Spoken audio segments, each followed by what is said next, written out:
I've really been struck by how important it is for musicians to have communication skills. Being part of live music now and being on the scheme gives people a chance, give young musicians a chance to really think about what that means. I don't mean coming on, singing, dancing, telling jokes and then performing. I mean communicating in terms of the way they perform. You need to go and watch other people already live music now, artists on the scheme, and go and see the kind of thing that they do. So that might mean visiting a school, a prison, an old people's home, a hospital, and seeing the way other musicians who've succeeded and got through the audition, how they approach it. Technically speaking, they do have to be well on the case. That's incredibly important because, after all this talk of communication skills is really nothing unless the thing you have to communicate is well done and done with confidence.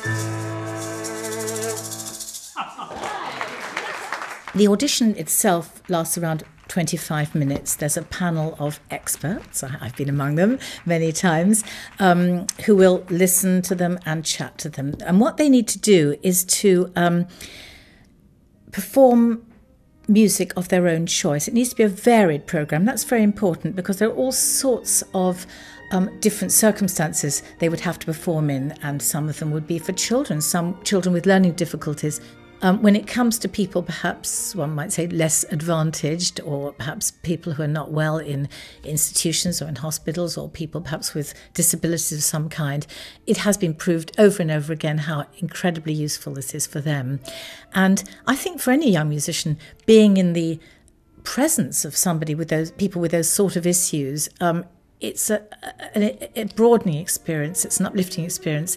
And I suppose you could arguably say that experience is part of being an artist as well. Understanding people like that helps to enrich you as a character and hopefully the way you approach art.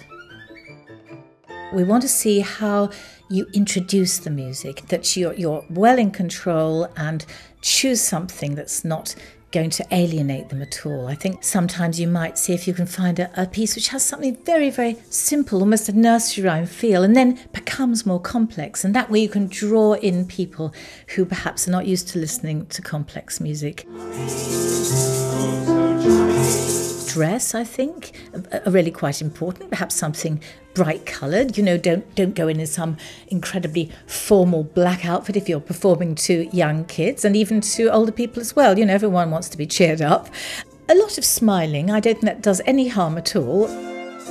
Performing in all circumstances is valuable, and it helps you kind of really refine the areas of your repertoire and how you want to present the music and yourself.